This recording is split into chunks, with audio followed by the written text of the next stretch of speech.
사순절 넷째 주일입니다. 지구촌 구석구석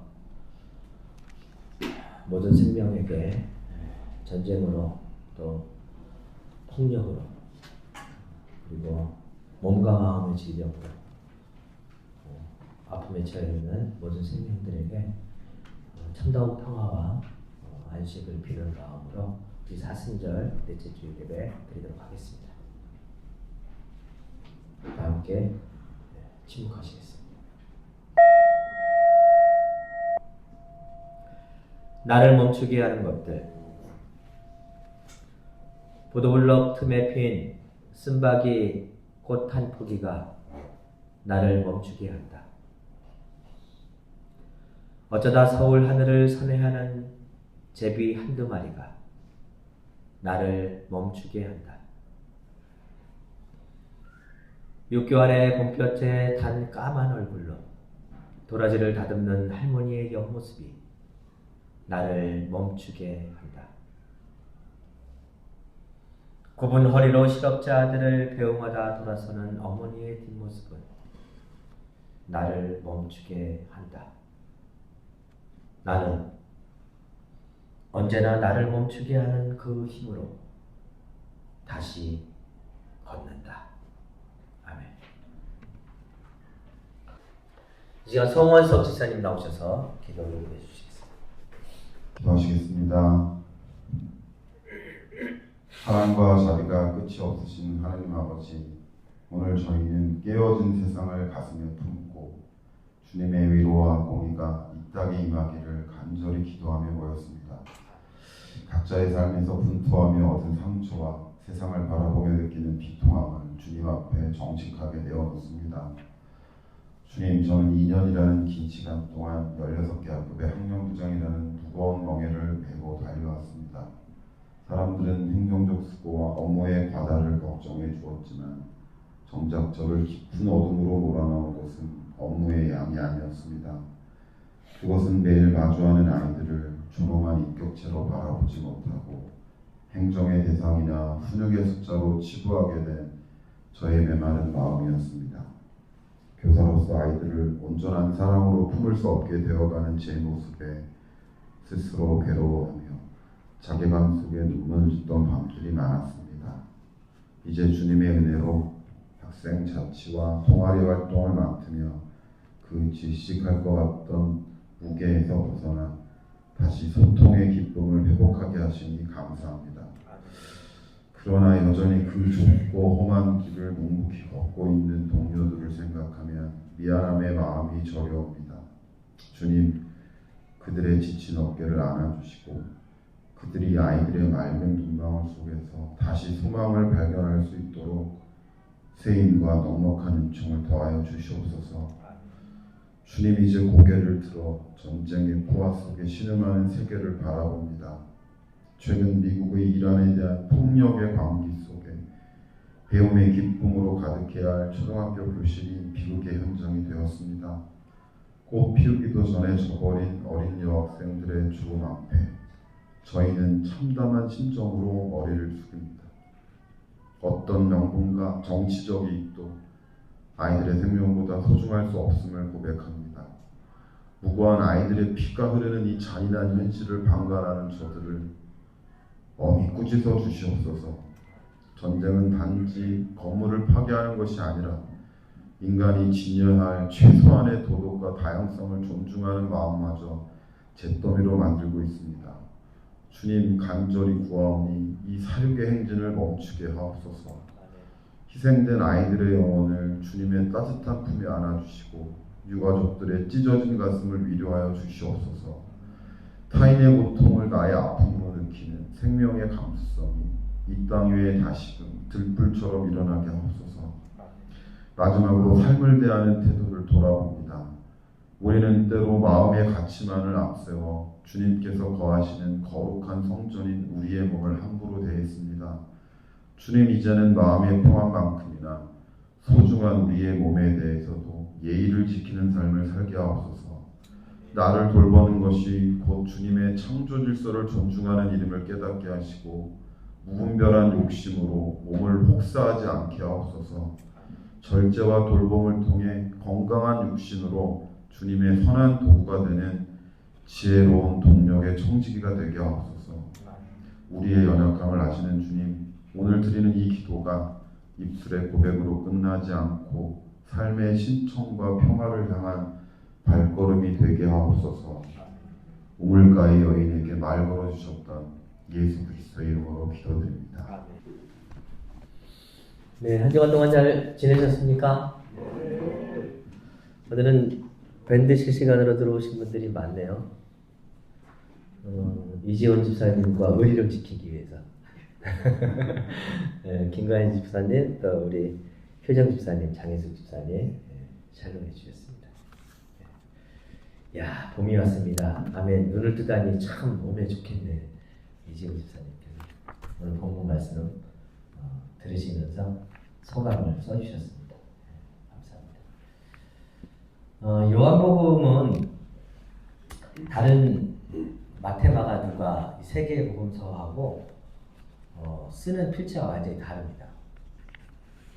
그래서 사람들은 세 개의 복음서를 공간 복음서라고 하고 요한복음을 따로 분리를 시킵니다.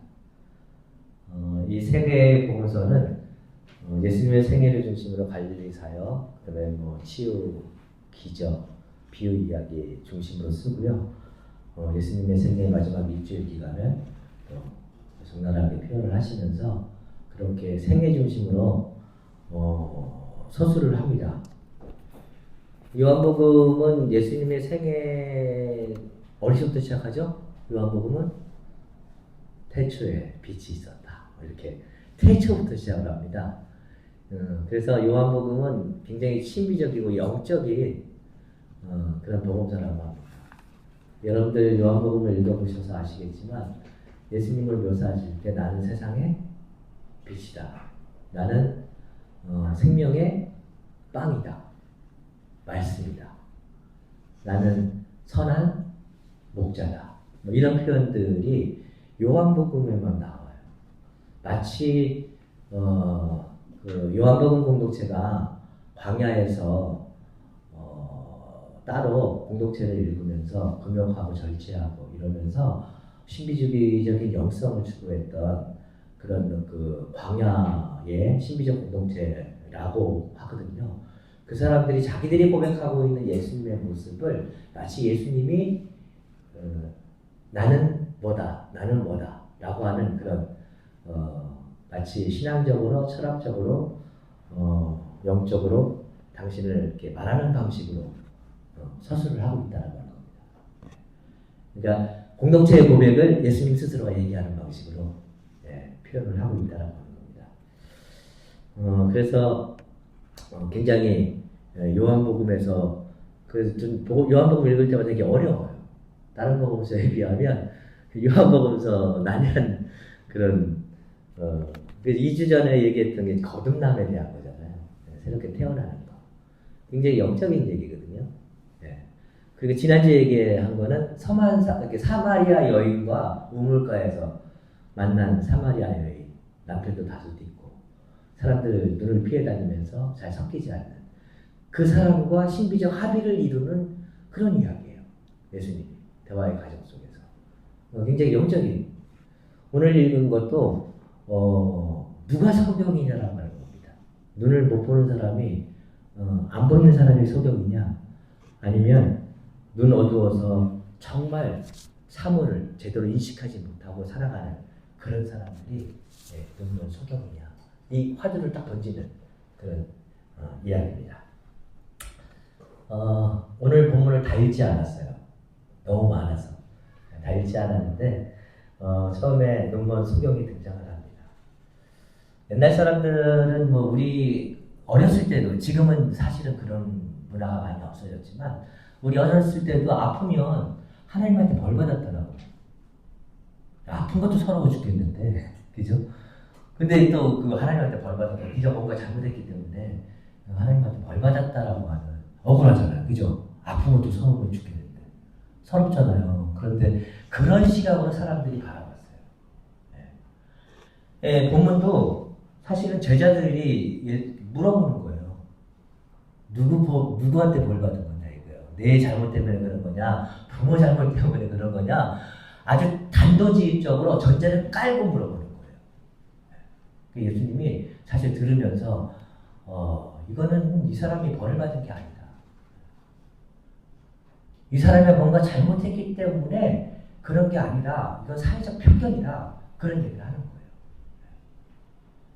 예수님의 대답이 굉장히 저는 단호했을 거라고 생각합니다. 그 전제 자체가 틀려먹었다. 예수님은 오히려 이 소경이라고 하는 사람이 뭔가 하나님께 벌을 받은 존재 자체로 벌을 받은 거라고 하는 인식을 뒤집어 엎고 존재 자체를 긍정해 줍니다. 야, 이 사람이 소경으로 태어난 데에는 뭐 혹시 하나님께서 당신의 뜻을 뭔가 이 사람을 통해서 드러내기 위해서 그런 거 알지도 몰라라고 하는 방식으로 이 사람의 존재 자체를 긍정하는 방식으로 이야기를 합니다. 완전히 뒤집어 엎는 거죠. 그러면서 예수님께서는 그 사람이 지금 처한 아픔과 고통, 힘들어하고 어려워하는 그 문제에 집중을 하십니다. 이 사람의 존재 자체가 선하다 악하다 그 문제가 아니라 이 사람이 지금 처한 현실 속에서 겪고 있을 고통과 아픔에 대한 문제로 전환을 시키면서 그 사람의 문제를 해결해 줍니다. 이 이야기를 읽을 때마다 진짜 태어날 때부터 눈 먼 사람이 눈을 탁 뜨게 됐나. 나사로를 살리잖아요. 진짜 죽었는데 3일 만에 시체가 다 썩었는데 살아난 건가? 뭐 이런 우리는 항상 과학적으로 사고를 하죠. 그죠? 네. 과학적으로 사고하는 습관에 옛날 사람들은 어떤 이야기를 진실을 전달할 때 이야기를 통해서 전달하잖아요. 이 사람이 어떻게 낫게 되는지는 잘 몰라요. 이게 육체적으로 눈을 뜨게 되었는지 아니면 육체적인 현실 때문에 주눅들어서 기도 목표고 한쪽에서 잘 찌그러져서 살았던 사람이 예수님이 자신을 대하는 태도를 보면서 나도 사람이구나. 나도 당당하게 내 인생을 살아갈 수 있는 그런 삶의 주체로서 살아갈 수 있는 그런 인간이구나. 소중한 존재구나. 라고 하는 것을 자각하면서 능동적인 자기의 삶을 되찾았는지도 모릅니다. 실제 어떤 일이 벌어졌는지는 모르지만 지금까지는 한쪽에서 기죽어서 찌그러져 있었던 사람이 사람들 앞에서 당당히 자기라고 하는 존재를 내세우면서 말하기 시작했다라고 하는 저는 더 큰 기적이 아닐까 그런 생각을 합니다. 그렇게 나오니까 제일 먼저 누구한테 가요? 바리새인한테 갑니다. 당시 종교 지도자들은 사두개파와 바리새인들이 있었습니다. 사두개파는 주로 정치, 행정, 사법을 다루는 종교 상위 계층의 지도자들이었고요.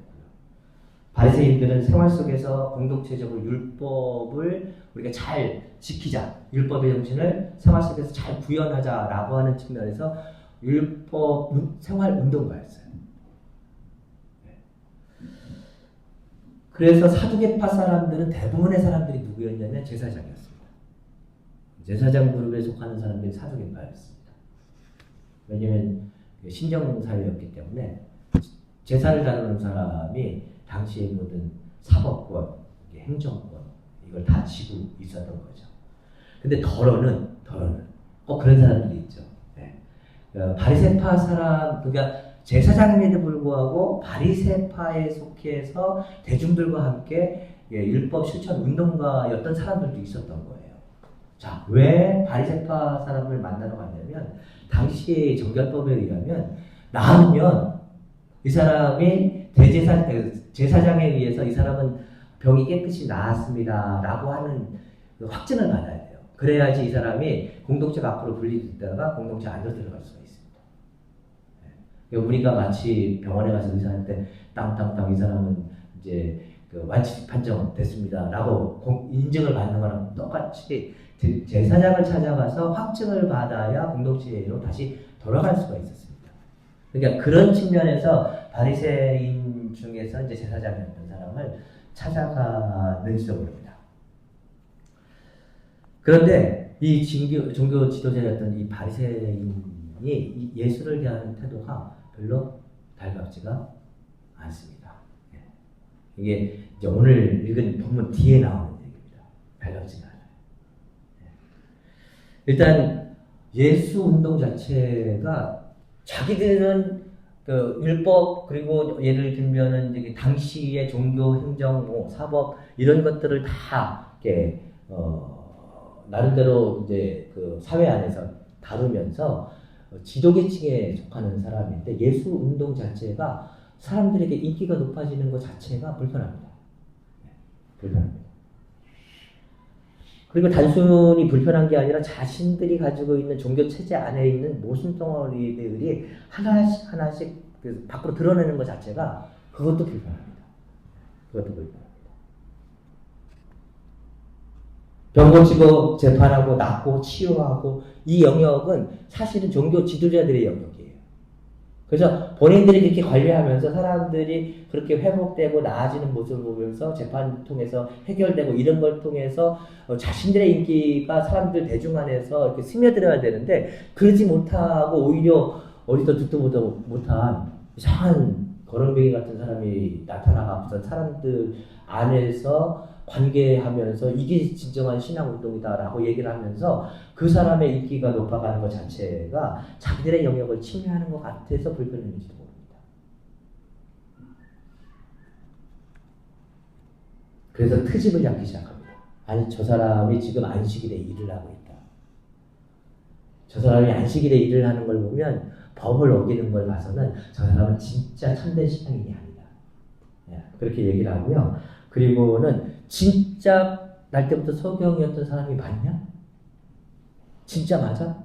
이게 결혼은 비다, 결혼은 아니다라고 얘기를 하잖아요. 그러면 그 사람의 부모님한테 가서 확인해보자. 그래서 부모님한테 가요. 그래서 부모님한테 이 사람이 날 때부터, 태어날 때부터 서경이었던 게 맞냐? 질문하고 돼요. 나중에는요, 할 말이 없으니까, 부모님이 맞다고 얘기하고 그러니까 할 말이 없으니까, 저 사람이 부정한 사람이니까, 예수라고 하는 사람이 부정한 사람이니까, 그 사람의 도움을 받아서 고쳐진 저 사람하고 놀지 마라. 그러면서, 이렇게 밀어내요. 그러다가 맨 마지막에는 무슨 얘기가 하냐면요, 그 날 때부터 소경이었던 사람이 이제 고침을 받았잖아요.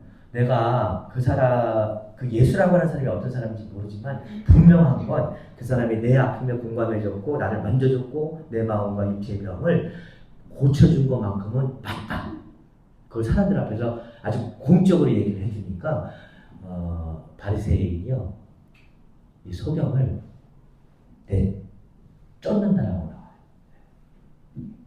공동체 안에서 쫓는다라고 나와요.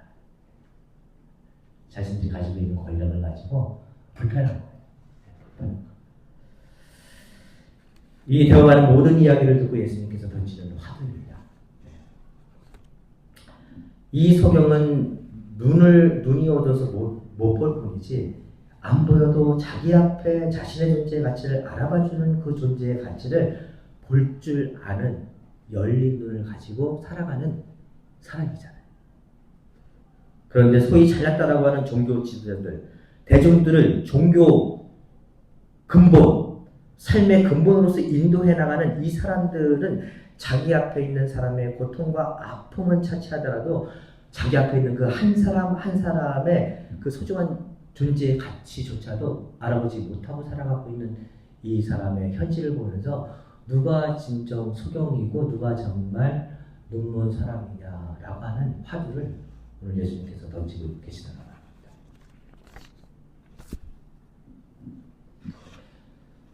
천연순 집사님께서 잘 다니시는 침순원이 있습니다. 금호동이라고 있습니다. 가보신 분? 많이 가보셨네. 저기 천집사님도 전도의 힘이 대단하신데 그분 금호동에 있는 침순원에 가시면 그분이 앞을 못 보십니다. 소경이세요. 저도 한번 가봤어요. 기림이를 데리고 가는 바람에 가서 저는 우리 교인들이 다닌다 그러면 꼭 한 번씩 가봅니다. 가서 이분이 어떤 분인가 라고 하는 거에 대한 자기 느낌을 가지려고 꼭 한 번씩 가봅니다. 그래서 가서 한 번 치료를 받았는데 그분이 앞을 못 보시잖아요. 앞을 못 보세요. 진짜 안 보이신대요. 그런데 저는 그분이 앞을 못 보시는 분이라고 하는 사실을 인지를 전혀 못하겠어요. 저를 대하는 태도도 그렇고 저를 만지시는 것도 그렇고 어디가 안 좋으시네요? 어디가 약하시네요? 뭐 예를 들면 그렇게 하면서 그러면서 이렇게 인품도 얘기하시고요. 저를 눈으로 보지도 않았는데 목소리를 듣고 그런지 몰라도 그분은 마치 사람을 인식하는 데 있어서 자기의 그 눈을 제외한 모든 감각기관을 다 깨워서 사람을 인식하는 것 같아요. 그런 느낌을 받았어요. 그래서 눈으로 사람을 이렇게 바라보면서 시각적인 거로 해서 사람을 인식하는 것보다 훨씬 더 나라고 하는 존재를 섬세하게 잘 인식하고 있구나라고 하는 것들을 제가 인식을 받았어요. 딱 한 번의 만남이었는데 이런 거를 향해서 야 이거는 수경이야 앞을 못 보는 사람이야 라고 이야기할 수 있을까 싶을 정도의 이분이 누구냐면요 우리 이은수 집사님의 짝꿍이신 이진희 집사님 고향 교회의 친구래요. 그러니까 어렸을 때 같은 교회에서 같이 자라신 거예요. 이진희 집사님의 옛날 어린 시절에 교회 친구였던 거예요. 그런 인연이. 근데 참 느낌이 좋았습니다. 저도 가봤는데. 집사님도 가보셨어요? 저는 다른 경로를 통해서 가봤어요. 이야, 또 다른 경로를 통해서. 네. 그러면 그런, 예. 마을 버스 타고. 예, 맞아요. 참 오지예요, 그죠? 서울에 그런 동네가 있을까 싶을 정도. 힘들어가지고 한 번만 더 못 갔어요. 예. 자, 그런 분도 있어요. 우리나라에서 사회적 참사가 일어날 때마다 참사 가족들이 겪는 고통 중에 하나가 뭔지 아세요? 어려운 일이 생기면 누구나 다 똑같이 생기는 게 뭐냐면 자기가 믿고 자기가 신앙하는 종교에 의지하고 싶잖아요. 그렇지 않아요? 네. 그런데 교회를, 특히 기독교인들 교회를 못 다니게 해요. 교회를 지금 이태원 참사 가족들, 그 다음에 세월호 참사 가족들이 거의 교회를 못 다닙니다. 왜 그런지 아세요? 자식을 잃은 것도 억울하고 고통스럽고 힘든데 교회를 가면 처음에는 시선이 그냥 따뜻하고 별 문제가 없어요. 근데 시간이 지나면 지날수록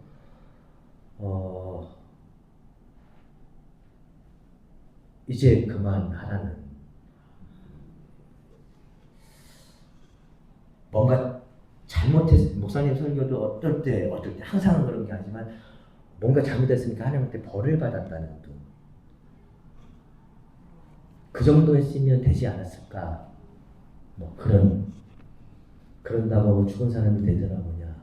뭐 그러니까 이런 느낌과 이런 시선이요. 실제 그런 말을 하기도 하고요. 그런 느낌과 그런 시선이 공동체 안에서 느껴지는 거예요. 그래서 시간이 지나면서 어떤 게 느껴지냐면 내가 아픈 게 뭔가 저 사람들한테 불편을 주고 죄를 짓는 듯한 느낌. 내가 고통스러워하는 게 내가 힘들어하는 게 뭔가 사람들한테 힘들고 어려움을 주는 것 같은 느낌이 드는 거예요. 그러면 어떻게 해요? 그 교회를 나갈 수 있어요? 없어요? 사회적 참사의 희생자들이 근데 제가 이 설교를 준비하면서 사회적 참사의 희생자뿐만 아니라 이렇게 치병을 하신 분들도 그런 느낌이 드실 것 같아요.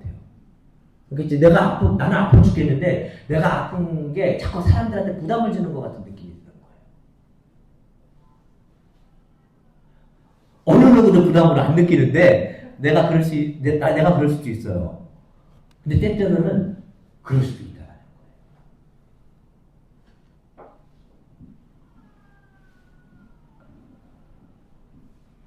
그래서 자신이 갖고 있는 고통과 틈춤을 자꾸 숨기려 들고 움츠려 들고 얘기 안 하려고 하고 참 이거 얼마나 안타까운 현실이에요. 그럴수록 더 나누고 공감하고 따뜻하게 서로 함께 감싸주고 끝까지 기다려주고.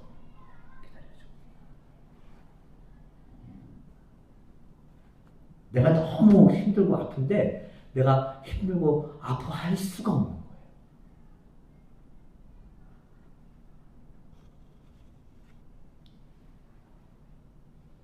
사람이 고통스러워하고 있는데 그 고통의 눈먼 현실을 살아간다면 누가 소경이고 누가 눈이 먼 걸까요?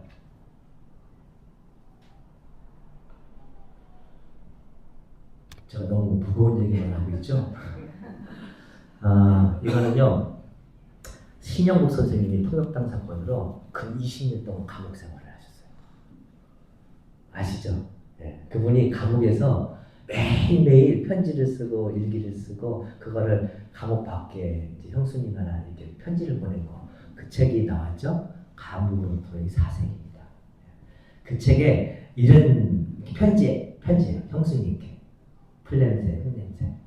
언제 가면 어떠냐 싶게 요즘은 이틀거리로 비가 쏟아집니다. 등 뒤에 이렇게 많은 비를 감추고도 비 한 줄금 그렇게 어렵게 여름철의 즉흥이 무척 우둔해 보입니다. 지금 내리는 비가 농사에 이루은 건지 어떤지 몰라 서로 물어쌌다가 문득 세상사로부터 멀리 나앉은 자신들을 확인합니다. 오늘은 손님이 오신다고 아침 일찍 화단을 갖고 왔습니다. 싸한 풀냄새, 흙냄새에 무척 실로 오랜만에 흐뭇한 시간이었습니다. 맨드라미, 채송화, 창포, 펜지, 하국 등 그리 잘나지도 못한 꽃들이지만 뚱딴지, 새비름, 크로버, 가라지들과 사이좋게 어울려 지낸 일원에는 자연스러움은 빼어난 꽃들이 주는 경탄과는 달리 규칙과 인공의 질서로 인해 각이진 마음들을 포근히 적셔줍니다. 형님 하시는 일과 무용, 휴용의 건강과 형님의 발전을 빕니다. 여러분 잘 보십시오. 0.7평의 좁은 감옥에 갇혀 살지만 그는 인간에 대한 증오와 미움보다는 자연과 일상, 주변에 작고 소중한 것들을 사색하면서 그 사색한 것을 길러 올려서 감옥 밖에 있는 사람들과 나누며 살았습니다. 몸은 감옥에 있었지만 그의 정신과 사색은 우주를 넘나들면서 지금 이 순간 자신 앞에 놓여져 있는 이 삶의 신비를 놓치지 않고 살아가는 그런 모습이었습니다. 그러나 어떤 사람들은 이 넓은 세상에서 온갖 자유를 다 누리며 사는 것처럼 살아갔지만 미움과 분노의 노예가 되어서 지금을 살지 못하고 자신을 딛고 살아가는 그 땅 한 평을 넘어서지 못하면서 자기 자신에게 갇혀서 살아가는 사람들이 있습니다. 누가 노예고 누가 감옥에 갇혀 사는 사람입니까? 저는 감옥으로부터의 사색을 읽어보면서 대학 때 이 사람은 갇힌 게 아니구나. 갇힌 건 누굴까? 도대체 갇혀 사는 사람은 누굴까라고 하는 것을 아주 심도 있게 사유하게 만드는 그런 글들로서 보여졌습니다. 지난주에 김보경님께서 화요일마다 새신자 요즘 공부하러 오시거든요. 구약 다 끝냈습니다. 이제 신약하고 있는데요. 근데 꽃을 사갖고 오신 거예요. 그게 이름이 뭐였죠? 프리지아? 까랑코에. 그래서 이거 뭐냐고, 왜 꽃이냐고 그랬더니 이은정 집사님 갖다 드려요. 우리 교회는 꼭 이런 분들 많아요. 지금 이은정 집사님이 몇 주 전에 저희 교인들 다 보시라고 꽃 주중에 보내오셔갖고 옆에 한참 있었잖아요. 한산도 있었잖아요. 그게 너무 고마웠던 거예요. 그게 너무 고마워서 그분에게 이 봄날에 화사한 꽃을 선물해드리고 싶은 마음이 드신 거예요. 그래서 그걸 가지고 오셔서 그날 전달해 드렸어요. 야, 여러분들 앱스타인이라고 하는 파일 파문으로 전 세계가 지금 난립니다. 미 법무부에서 발표했습니다. 세계적으로 유명한 기업인들, 정치인들, 과학자, 연예인들, 그들과 연결되어 있는 스캔들입니다. 트럼프가 여기에 관여되어 있다는 사실, 그 재선뿐만 아니라 트럼프가 여기에 관여되어 있다고 하는 그게 드러나면서 그 시선을 돌리기 위해서 이 어마어마한 전쟁을 지금 하고 있다는 얘기도 들리는데요. 믿거나 말거나입니다. 이 어마어마한 돈과 권력과 재력에 세계적으로 유명한 과학적 명성과 기업적 명성을 가진 사람들이 이 스캔들에 깊이 기억되어서 현직에서 사임을 하고 막 그러고 있습니다. 자, 생각해보세요. 이 작은 공간 안에서도 이토록 성스러운 삶을 살아가는 사람이 있는가 하면 전 세계에 어마어마한 돈과 권력과 재력과 정치력을 가지고 있으면서도 가장 바보 같고 어리석고 눈멀고 몸과 마음이 불구가 되어서 살아가는 사람들이 있어요. 누가 소경이고 누가 안진뱅이고 누가 나병환자입니까?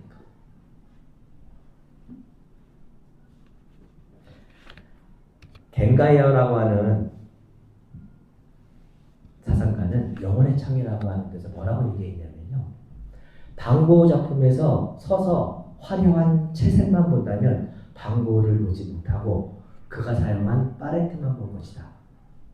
그의 그림에서 해바라기와 별이 빛나는 방과 슬픈 사람을 본다면 그거는 채색 이상의 것은 보았지만 여전히 반고를 보지 못하는 것이다. 그러나 그의 그림에서 절박하게 하나님을 찾는 마음과 애타게 인간을 그리워하는 심정을 볼 수 있다면 그때야 비로소 반고를 본 것이다 라는 말을 합니다. 그러니까 본다라고 하는 것이 무엇인가? 눈을 뜬다라고 하는 것이 무엇인가? 내 눈에 보여진다라고 하는 것이 무엇인가? 내 평론과 선입견, 감정, 경험에 비춰서 보는 게 정말 보는 것인가?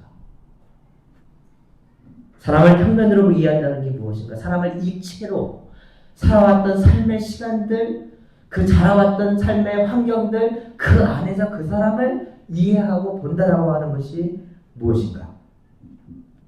내 눈만이 아니라 마음의 근육까지 움직여서 그 사람이 지닌 진정한 가치와 본질을 본다는 것이 무엇인가? 철학자 한병철님은 우리가 막 먹어치우듯이 타인을 능동적으로 막 먹어치우듯이 이렇게 인식하고 보고 소화시키는 방식, 이건 완전히 자본주의 소유비 방식으로 타자를 이해하고 자기식으로 이해하는 방식이라고 얘기합니다. 그런 방식이 아니라 내 욕심과 내 욕망과 내 기대치를 버리고 관조하고 머물고 충분히 바라보면서, 그래서 내가 그를 사유하는 게 아니라 어느 순간에 충분히 머물면서 그가 내 안으로 훅 들어오는 방식으로 내가 그를 내 욕망으로 사유하는 것이 아니라 충분한 사유와 관조와 바라보기를 통해서 어느 순간 그가 내 안에 훅 들어오는 방식으로 보는 그런 삶을 이야기합니다. 무엇이 진짜 보는 것인가? 우리 예수님께서 오늘 말씀을 통해서 던지는 화두입니다. 무엇이 소경이냐? 무엇이 진짜 보는 거냐? 여러분들 앞에 봄이었습니다. 파도 치는 날, 바람 부는 날이 많더라도 여러분들 앞에 있는 봄을 놓치지 않고 밝은 영안으로 이 순간을, 또 내 앞에 있는 생명을, 삶의 신비로움을 놓치지 않는 그런 신비로운 봄을 충분히 누리시는 저와 여러분들 되시기를 주님의 이름으로 기원합니다. 함께 침묵하도록